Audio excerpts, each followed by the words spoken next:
अस्सलाम वालेकुम ख़वातीन व हज़रात, कैसे हैं यार? ठीक ठाक है, फिट फाट है। We are finally back with another blog. और आज की इस वीडियो के अंदर ना सिर्फ मैं ये बात डिस्कस करूंगा कि आप लोगों ने एनटीएस में 90% से ज़्यादा कैसे लेनी है, बल्कि आपने सिर्फ एक एनटीएस का टेस्ट देना है मेरे बताए हुए तरीके से, और आप 32 प्लस यूनिवर्सिटीज़ में अपनी डिजायर डिग्री के अंदर एडमिशन ले सकेंगे। जी बिल्कुल, ना सिर्फ मैं आप लोगों को ये चीज़ें बताऊंगा बल्कि इसके साथ ये भी बताऊंगा कि परसेंटाइल मैटर करती है या मार्क्स मैटर करते हैं, कौन सा पोर्शन कैसे अटेम्प्ट करना है, एनटीएस होता क्या है, और एनटीएस के मोस्ट रिपीटेड एमसीक्यूज भी आप लोगों के साथ शेयर करने जा रहा हूं। और ये बात आप लोग नोट कर लें कि जो एमसीक्यूज मैं आज आप लोगों को इस वीडियो में बताने जा रहा हूं, जिससे रिलेटेड बताने जा रहा हूं, यानी कि इस क्वेश्चन से रिलेटेड ये एमसीक्यू आएगा, वो एमसीक्यू आप लोगों को आने वाले एनटीएस के सेशंस में देखने को मिलेगा। यानी कि अभी मई का एनटीएस होना है, जून जुलाई अगस्त सितंबर, ये 3 4 5 महीने ऐसे हैं जिसमें बहुत ज्यादा अवाम एनटीएस देती है। ओवरऑल हर महीने देती है, लेकिन ये 3 4 5 आने वाले महीने बहुत ही ज्यादा क्रूशल होते हैं। और अगर अभी तक आप लोग ये सोच रहे हैं कि यार मैं एनटीएस जो है वो सेकंड ईयर करने के बाद दूंगा, क्योंकि अभी सेकंड ईयर के एग्जाम चल रहे हैं और कुछ जगहों पे खत्म भी हो चुके हैं, तो मैं आप लोगों को सिर्फ और सिर्फ यही गाइड कर सकता हूं कि यार एनटीएस जो है आप सेकंड ईयर में ही दे दें तो ज्यादा बेहतर है। यानी कि सेकंड ईयर के स्टूडेंट रहकर ही दे दें तो ज्यादा बेहतर है, क्योंकि आपके जो कॉन्सेप्ट्स हैं वो मतलब रिफ्रेश हो जाते हैं, और इसी के साथ साथ आपको ताज़ा ताज़ा याद होता है कि यार मैंने ये चीज़ यहाँ पे पढ़ी थी। क्योंकि इसके बाद जब आप एफएससी कर चुके होते हैं, तो आप एफएससी की बुक खोलते हैं, सेकंड ईयर के मैथ्स का 10 चैप्टर खोलेंगे तो आपको इतनी चीज़ें याद नहीं रहेंगी। बढ़ते हैं आज की वीडियो की तरफ। चैनल को सब्सक्राइब और बेल आइकन को प्रेस लाजमी कर दें। मैं ये चीज़ बहुत ज़्यादा नोट करता हूँ कि 57% ऑफ द ऑडियंस हमारे पास ऐसी है जिन्होंने हमारे चैनल को सब्सक्राइब नहीं किया हुआ और वीडियो देखी जा रही है। सब्सक्राइब और बेल आइकन को प्रेस कर दें। अच्छा जी, सबसे पहले हम पेपर पैटर्न की बात करते हैं, लेकिन उससे पहले एक डिफरेंस जो कि आप लोगों को समझना बहुत ही ज़्यादा ज़रूरी है, वो ये है कि नेट और गेट में फ़र्क क्या होता है। दोनों जो टेस्ट हैं वो एनटीएस के थ्रू ही होते हैं। अच्छा, नेट जो होता है वो आपके पास होता है क्या कहते हैं इसको, नेशनल एप्टीट्यूड टेस्ट, ठीक है जी। और ये एनटीएस कंडक्ट कराता है, जिसको नेशनल टेस्टिंग सर्विस भी कहते हैं। अब नेट वो लोग देते हैं जो कि एफएससी करके यूनिवर्सिटी में बैचलर्स की डिग्री के लिए अप्लाई करते हैं, ठीक है जी, यानी कि यूनिवर्सिटी में पहला कदम रखते हैं। जबकि गेट वो लोग देते हैं जो कि यूनिवर्सिटी से ग्रेजुएट हो चुके होते हैं, यानी कि अंडर ग्रेजुएट वाले लोग नेट देते हैं, और जो ग्रेजुएट वाले लोग होते हैं वो गेट देते हैं मास्टर्स के लिए अप्लाई करने के लिए, उन्होंने बीएस कर लिया होता है। अच्छा जी, सबसे पहले ये बात करते हैं कि एनटीएस देने का फायदा और नुकसान क्या है। एनटीएस का टेस्ट एनईटी, प्यास के एंट्री टेस्ट, यूईटी के एंट्री टेस्ट, इसी के साथ साथ जीकी के एंट्री टेस्ट, इन एंट्री टेस्ट से बहुत ही ज्यादा आसान होता है। लेकिन एक पोर्शन ऐसा होता है जिसमें बहुत से लोग मार खा जाते हैं। वो पोर्शन कौन सा होता है उसके बारे में भी बात करते हैं, लेकिन सबसे पहले मैं आप लोगों को इसका पैटर्न बताता हूं, और इसी के साथ साथ बताता हूं कि किस तरह मार्क्स की डिवीजन हुई होती है। एमसीक्यूज आपके पास होते हैं 90, टोटल मार्क्स आपके पास होते हैं 100, यानी कि 90 एमसीक्यूज होते हैं, और एक पोर्शन ऐसा है जिसमें एक एमसीक्यू के 1.5 नंबर होते हैं, इसलिए 100 एमसीक्यू बनते हैं, ठीक है जी। कैसे बनते हैं ये भी बताता हूं। अच्छा, पैटर्न के बारे में बात करने, सबसे पहला पैटर्न हमारे पास वर्बल सेक्शन का आता है, और इसी के बाद हमारे पास एनालिटिकल रीजनिंग का सेक्शन आता है, तीसरे में हमारे पास बेसिक मैथ का सेक्शन आता है, और चौथे नंबर पे हमारे पास सब्जेक्ट नॉलेज का जो है वो सेक्शन देखने को हमें मिलता है। अच्छा, ये जो मैंने ऑर्डर आप लोगों को बताया है, जब आप एनडीएस का अपना क्या कहते हैं जिसको, जब आप एनडीएस की कॉपी खोलेंगे टेस्ट वाली, तो आप लोगों को ये सारी चीजें देखने को वहां पर भी मिलेंगी, इसी ऑर्डर से, जिस ऑर्डर से मैंने आपको बताई है। Verbal, analytical reasoning, basic maths और सब्जेक्ट नॉलेज। अब मैं आप लोगों को बताता हूं कि कौन कौन से टॉपिक से, यानी कि इन चारों सेक्शंस में से कितने एमसीक्यूज आते हैं, ठीक है जी। वर्बल सेक्शन से आते हैं 20 MCQs, 20 MCQs from verbal section. होता क्या है इसमें वो भी बताता हूं, पहले एमसीक्यूज सुन लें। एनालिटिकल रीजनिंग के भी आते हैं हमारे पास 20 एमसीक्यूज, इसी के साथ बेसिक मैथ्स के हमारे पास 20 एमसीक्यूज, और जो हमारे पास सब्जेक्ट रिलेटेड होते हैं वो हमारे पास 30 एमसीक्यूज देखने को मिलते हैं। अब लोग करते क्या है, लोगों की साइकी क्या बनी हुई है, वो आप लोगों के साथ डिस्कस करता हूं।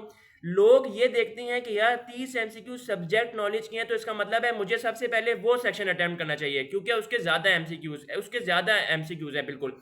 तो ये चीज बहुत ज्यादा गलत है। कौन सा पोर्शन कैसे अटेम्प्ट करना है वो भी बताता हूँ।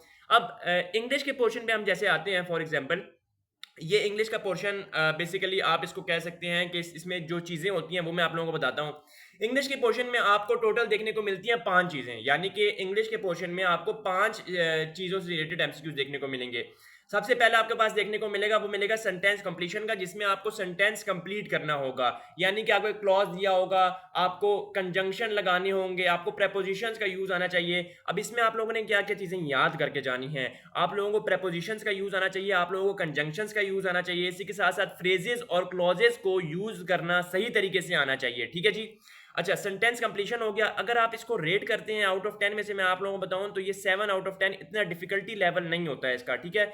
इसके बाद एनालॉजी आ जाती है। एनालॉजी में अगर मैं आप लोगों को इस चीज के बारे में बताऊं तो आप 6 आउट ऑफ 10 इसको समझ लें, ठीक है जी। अब नेक्स्ट मैं आप लोगों को कॉम्प्रीहेंशन पैसेज के बारे में बताऊं तो ये थोड़ा सा ट्रिकी पोर्शन होता है, और ये वो पोर्शन होता है जिसमें लोग देर लगाते हैं और उनकी वजह से उस वजह से उनके आगे के एमसीक्यूज रह जाते हैं।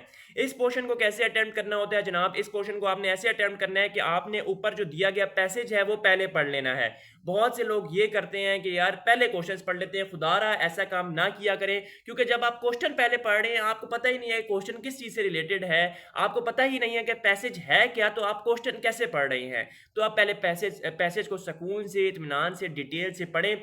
जो इंपॉर्टेंट चीज़ें आपको लग रही हैं वो आप अंडरलाइन कर लें ताकि आप लोगों को आसानी है क्वेश्चंस को अटेम्प्ट करने में, और आप उसके बाद क्वेश्चंस को सॉल्व करना शुरू करें। इंशाल्लाह आराम से आपको एमसीक्यू सॉल्व हो जाएंगे। अच्छा, उसके बाद एनोनिम्स और सिनोनिम्स आ जाती हैं। तो एनोनिम्स और synonyms is not a big deal. अगर आपकी इंग्लिश अच्छी है तो आप इस पोर्शन में 20 मार्क्स में से 17 मार्क्स आसानी से ले सकते हैं, लेकिन अगर आपकी इंग्लिश थोड़ी सी वीक है, आप थोड़े नॉर्मल स्टूडेंट हैं, तो आप इसमें से 14 नंबर तो ले ही सकते हैं 20 में से, क्योंकि ये 20 मार्क्स का इंग्लिश का पोर्शन होता है। नेक्स्ट हम आ जाते हैं जी एनालिटिकल रीजनिंग के पोर्शन में, ठीक है जी। अभी एनालिटिकल रीजनिंग का पोर्शन कौन सा होता है, इसमें क्या होता है, इसमें किस तरह आपने एमसीक्यूज को सॉल्व करना होता है, ये बताता हूँ। अब एनालिटिकल रीजनिंग के पोर्शन में सबसे पहले तो ये आपका माइंड थोड़ा शार्प होना चाहिए। आपको स्टेटमेंट पढ़ के पता चल जाना चाहिए कि ये किस चीज़ की बात हो रही है, किस एस्पेक्ट से बात हो रही है, और किस डोमेन में बात हो रही है, ठीक है जी। अब इसमें क्या होता है, बेसिकली आपको एक ऊपर पैराग्राफ दे दिया जाता है और नीचे ऑप्शंस में स्टेटमेंट्स दे दी जाती हैं। पैराग्राफ्स को सुकून और तहम्मुल से पढ़ने के बाद ऑप्शंस पे जब आप आते हैं तो आपको तो ऐसा लगता है कि चारों की चारों ऑप्शंस एक दूसरे से मिलती जुलती हैं। लेकिन जो बंदा क्रिटिकल थिंकिंग करता है और जो बंदा साइड पे थोड़ा सा पॉइंट्स लिख लेता है कि यार इसमें क्या क्या इंपॉर्टेंट चीज़ें डिस्कस हुई है पैराग्राफ में, तो उसको चीज़ समझने में आसानी हो जाती है और एमसीक्यू उसको आसानी से सॉल्व कर लेता है। तो आपने वो चीज़ भी ध्यान में रखनी है, और आपने अपनी पैराग्राफ रीडिंग और आपने अपनी जो जिसको आप कहते हैं कि वोकैबुलरी को अच्छा करके जाना है। जितनी ज़्यादा आप मुश्किल पैराग्राफ्स को इंटरनेट पे भी सॉल्व कर लें, या फिर आप मेरे ब्रॉडकास्ट चैनल को ज्वाइन कर लें, आप उससे थ्रू भी करें तो आपको आसानी हो जाएगी। अच्छा, इसके बाद अगर आप देखें तो इसमें भी ऑब्वियसली 20 एमसीक्यूज होते हैं और एक एमसीक्यू 1.5 नंबर का होता है। इसी वजह से आपके टोटल मार्क्स 100 में से लगते हैं, 90 में से नहीं लगते। हालांकि एमसीक्यूज तो 90 हैं, लेकिन टोटल मार्क्स आपके 100 में से ही लगते हैं, जिसकी वजह यह है कि एनालिटिकल रीजनिंग का 1.5 नंबर का पोर्शन होता है, ठीक है। माइंड इसमें आपका शार्प होना चाहिए। अच्छा, इसके बाद आते हैं क्वांटिटेटिव में। यार ये तो बहुत ही बच्चों वाला सेक्शन होता है, टू बी वेरी ऑनेस्ट। इसमें खाली बेसिक मैथ्स होती है। 20 में से 20 मार्क्स आराम से ले सकते हैं। कैसे ले सकते हैं, मैं आप लोगों को इंपॉर्टेंट एमसीक्यूज बताता हूँ। अब इसमें जो इंपॉर्टेंट एमसीक्यू आता है वो ये जैसे आता है कि 30% ऑफ 9 इज, ठीक है। इसी तरह एवरेज निकालनी आप लोगों को आनी चाहिए, मीन निकालना आप लोगों को जो आना चाहिए, परम्यूटेशन जो होती है सिंपल परम्यूटेशन, बिल्कुल सिंपल परम्यूटेशन आप लोगों को आने चाहिए, ठीक है। इसी तरह एक मैट्रिक्स दे दिया जाएगा, आपको कहा जाएगा कि ये कौन सा मैट्रिक्स है, नल मैट्रिक्स है, रो मैट्रिक्स है, स्क्वायर मैट्रिक्स है, या फिर इसी के साथ रेक्टेंगुलर मैट्रिक्स है, अपर ट्रायंगुलर कौन सी है, लोअर ट्रायंगुलर कौन सी है। सारे एमसीक्यूज मैंने आप लोगों को बता दिए, इनको आप लोग देख लें, इसी से रिलेटेड आप लोगों को एमसीक्यू आएंगे। और बिलीव मी गाइस, अगर आप ये जो मैंने आप लोगों को बताया ना, परसेंटेज, परम्यूटेशन वगैरह, ये आप करके चले जाते हैं तो आपके 20 में से 20 नंबर बेसिक मैथ में आपको देखने को मिलेंगे इंशाल्लाह, ठीक है जी। तो ये पोर्शन अगर आप सबसे पहले अटेम्प्ट कर लेते हैं तो मेरा यही फायदा है, और मेरा यही कहना है कि आप लोगों को इसमें बहुत ज़्यादा फायदा होने जा रहा है, क्योंकि ये पोर्शन आप सबसे पहले अटेम्प्ट कर लें। पोर्शंस में किस तरह अटेम्प्ट करना है ये भी आप लोगों को बताता हूँ। अच्छा, last but not the least, subject knowledge. भाई आप लोगों को, मुझे ये बात समझ नहीं आती कि मैं बहुत लोगों को इस चीज़ समझा के भी गया हूँ पिछली वीडियोज़ में। हुआ क्या कि पिछले महीने हमारे एक स्टूडेंट और हमारे एक फॉलोअर सब्सक्राइबर जो हैं उन्होंने एनटीएस दिया, ठीक है। एनटीएस देने से पहले उन्होंने मुझसे रब्ता किया इंस्टाग्राम पर। अगर आप भी इंस्टाग्राम पर मुझसे कांटेक्ट करना चाहते हैं तो कर सकते हैं @ibadullahYT। अच्छा, खैर उन्होंने मुझे इंस्टाग्राम पर रीच आउट किया और उन्होंने मुझे ये कहा कि इबाद भाई मेरा एनटीएस है, मुझे थोड़ा गाइड करें किस तरह मुझे एनटीएस देना चाहिए, और मेरे थोड़े से नंबर्स कम है मैट्रिक और एफएससी में, तो मैं अपनी नंबरों की गेम एनटीएस के थ्रू उठाना चाहता हूँ। नंबरों की गेम एनटीएस के थ्रू आप भी उठा सकते हैं, लेकिन मैं आप लोगों को पहले बात बताता हूँ। अच्छा, सबसे पहले तो उसने ये मुझसे पूछा कि यार किस तरीके से किस तरह पोर्शन अटेम्प्ट करने, मैंने उनको सारा कुछ बताया। एंड पे जब हमारी बात खत्म हुई वो इसी बात पे हुई कि बाद भाई कौन सा पोर्शन मैं पहले अटेम्प्ट करूं ताकि मुझे फ़ायदा और मेरे एमसीक्यूज ना रहें, क्योंकि मैं थोड़ा सा स्लो रीडर हूं। मैंने उसको सारा अपना बताया कि मैंने उसको अपना ओपिनियन दिया, मैंने कहा इसी तरीके से मेरे बाकी भी स्टूडेंट जो हैं वो करके जाते रहे और उनको बहुत ज़्यादा फ़ायदा हुआ है। अब उन जनाब ने क्या किया कि उन्होंने अगले दिन एनटीएस में जाकर अपनी मनमानी की, एनालिटिकल को सबसे पहले सॉल्व किया, उसके बाद सब्जेक्ट नॉलेज को, बेसिक मैथ को उसने सबसे एंड पे किया। ठीक है जी, मैं हैरान था। ठीक है, तो फिर उसके जो नंबर आए वो अराउंड 60s में आए। तो मैं यही कहता हूँ कि यार जो पोर्शन मैं बता रहा हूँ जिस तरीके से, उस तरीके से कर लो, क्योंकि थोड़ा बहुत एक्सपीरियंस भी होता है और एक्सपीरियंस होने के साथ साथ ये चीज़ भी है कि आप लोगों को फ़ायदा भी होगा। हर एमसीक्यू पे डॉट लगाओ लगाओ लगाओ, इस पर टाइम लग जाता है, तो जो चीज़ जल्दी हो सकती है उसको जल्दी करके साइड पे करो। ठीक है जी। अच्छा, सब्जेक्ट नॉलेज में आ जाए तो उसमें फिजिक्स, केमिस्ट्री, मैथ्स के होते हैं। अच्छा, तीनों 10-10 नंबर के होते हैं। अब मैं आप लोगों को डिफिकल्टी लेवल बताता हूँ केमिस्ट्री का। Chemistry is most one of the toughest part in subject knowledge. ठीक है, उसमें अगर मैं बताऊँ ना डिफिकल्टी लेवल, यानी कि आसान तो बिल्कुल भी नहीं होते, सारे मुश्किल होते हैं। कुछ आसान होते हैं जिसमें आपको केमिकल फार्मूला बता दिया जाता है। ठीक है, रिएक्शंस मुश्किल आते हैं। ठीक है जी।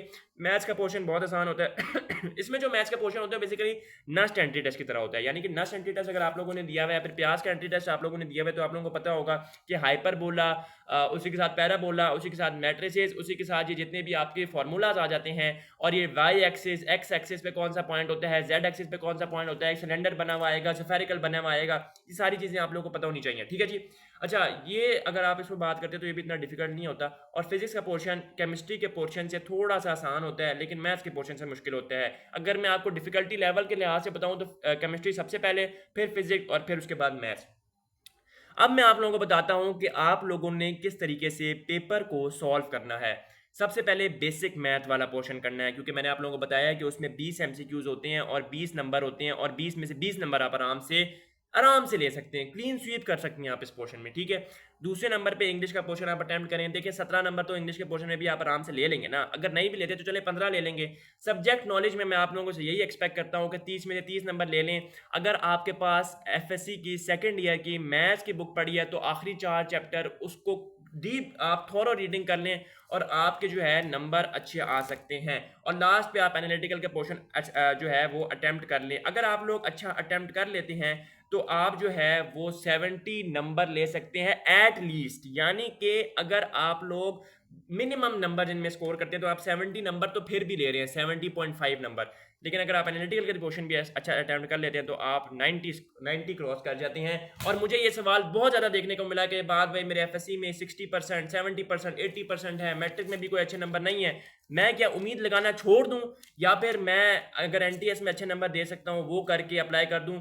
तो यार एनटीएस के नंबर अगर आप 90 भी ले लेते हैं और अगर आपके एफएससी और मैट्रिक के नंबर इतने अच्छे नहीं है तो आपका सीएस में भी एडमिशन हो सकता है, बिलीव मी गाइस। और अगर आप अपना एग्रीगेट पता करना चाहते हैं तो कमेंट्स में मुझे अपने मैट्रिक, एफएससी और एनटीएस के नंबर बताएं।